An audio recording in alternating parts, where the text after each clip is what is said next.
कहते हैं इंसान की सबसे अच्छी दोस्त बुक्स होती हैं। जब एक रिसर्च में ये स्टडी किया गया कि दुनिया के जो टॉप बड़े लीडर्स हैं, टॉप बड़े बिजनेसमैन हैं, बड़े नेता हैं, उनमें एक कॉमन हैबिट क्या है, वो इतने बड़े कैसे बने, उन्होंने कैसे अपने आप में सेल्फ डेवलपमेंट किया। तो उनमें यही कॉमन पाया गया कि उनमें एक हैबिट कॉमन थी, वो बुक्स पढ़ते थे। वो अपने टाइम के अकॉर्डिंग बुक्स पढ़ने के लिए एक टाइम अलॉट करते थे और डेली बुक की रीडिंग करते थे। इसका निष्कर्ष यही निकलता है कि अगर आपको अपने आप में सेल्फ डेवलपमेंट करना है, अपने आप में सेल्फ ग्रोथ करनी है, अपने आप को एक नया इंसान बनाना है, तो आपको बुक्स पढ़ना बहुत ज़रूरी है। बुक्स पढ़ने के लिए आपको पता होना चाहिए कि आपको किस तरह से बुक पढ़नी चाहिए, कौन सी बुक्स पढ़नी चाहिए। इस चीज़ की जानकारी आपको अच्छे से होनी चाहिए। कहते हैं अगर आप बुक पढ़ना स्टार्ट कर रहे हैं तो आपको सबसे पहले उस बुक के इंट्रो को पढ़ना चाहिए, उसके कॉन्टेक्स्ट को पढ़ना चाहिए जो कि पहले पेज पे होता है। उससे आपको यह आइडिया लगता है कि ये बुक किस मूड में लिखी गई है और किस राइटर ने किस तरह से इसमें डिटेल दी है।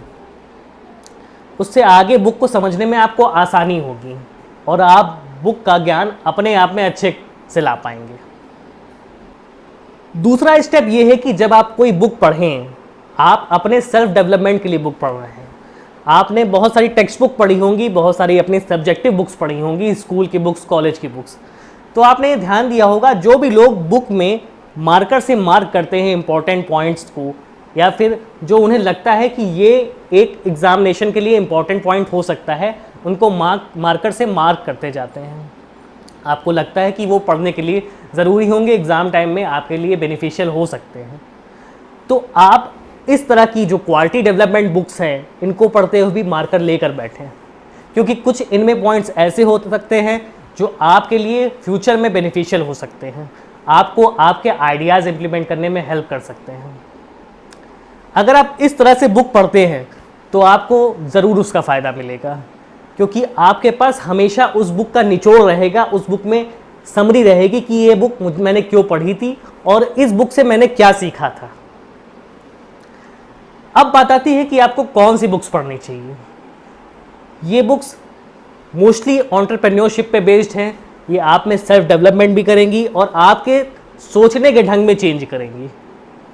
तो मैंने एक 5 बुक्स की लिस्ट बनाई है कि मुझे लगता है कि ये बुक्स मुझे जल्दी मिल गई होती तो मैंने पहले ही पढ़ ली होती, क्योंकि ये बुक्स सेल्फ डेवलपमेंट में बहुत ईज देती हैं, बहुत मदद करती हैं।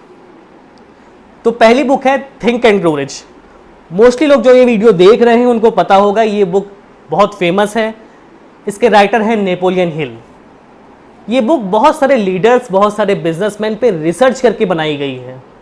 जब इस बुक को लिखा गया तो उसके कई सालों पहले से नेपोलियन हिल ने इस बुक पे रिसर्च की कि लोग किस तरह से सोचते हैं। जो ये बड़े लीडर्स हैं जिनको हम देखते हैं कि ये बने, इनकी कामयाबी देखते हैं, पर वो सोचते किस ढंग से हैं, उन्होंने कैसे अपना करियर स्टार्ट किया और कैसे इसको ग्रो किया, ये जानना बहुत ज़रूरी है।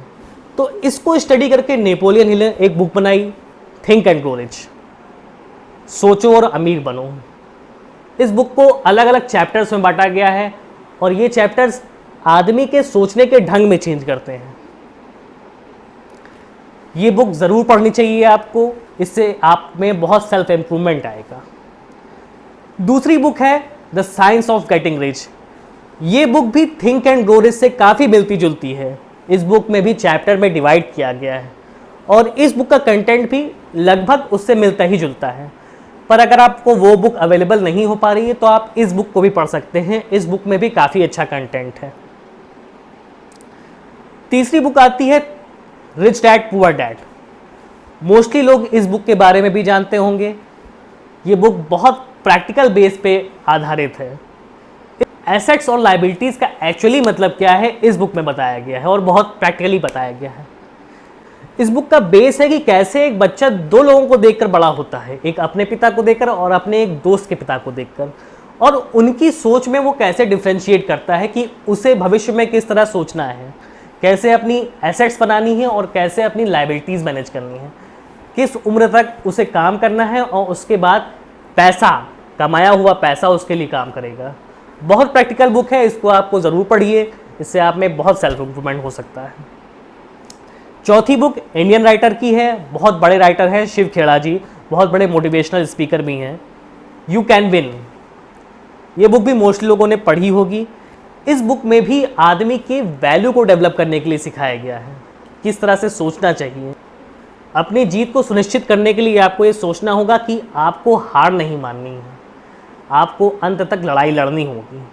और इसी पॉइंट को इस बुक में हाईलाइट किया गया है कि कैसे आप अपने जीवन में अपनी जीत सुनिश्चित कर सकते हैं। पांचवी बुक है, वो कुछ कम लोगों ने पढ़ी होगी, शिव खेड़ा जी की ही यू कैन सेल है, जो बुक उन्होंने यू कैन विन के बाद लिखी है। इस बुक का बेस ये है कि एक्चुअली हम हर जगह पे अपने आप को बेच रहे हैं। जब हम नौकरी मांगने जाते हैं तो भी एक्चुअली इंटरव्यू लेने वाले के सामने हम अपने आप को प्रेजेंट कर रहे होते हैं, अपने आप को बेच रहे होते हैं, अपनी क्वालिटीज़ गिना रहे होते हैं, हमारी क्वालिफिकेशन क्या है, हमारा प्रेजेंस ऑफ माइंड क्या है, हम किस तरह से काम करते हैं, हम किन किन कामों को जानते हैं, ये चीज़ें हम सेल कर रहे होते हैं। इसी तरह जब व्यापारी व्यापार करता है तो वो एक मार्केटिंग करता है कि हमारे प्रोडक्ट में ये चीज़ अच्छी हैं, ये उसके ड्रॉबैक्स हैं, पर इसे हम रिकवर कर रहे हैं। आपको सेल कैसे करनी है? एक्चुअली हम हर जगह हर पॉइंट पे अपने आप को सेल कर रहे हैं या फिर अपने प्रोडक्ट को सेल कर रहे हैं।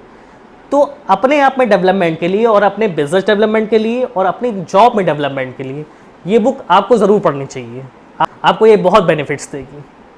तो ये 5 बुक्स हैं जो मुझे लगता है कि हर आदमी को पढ़ना चाहिए अपने आप में सेल्फ इम्प्रूवमेंट के लिए, अपने सेल्फ डेवलपमेंट के लिए।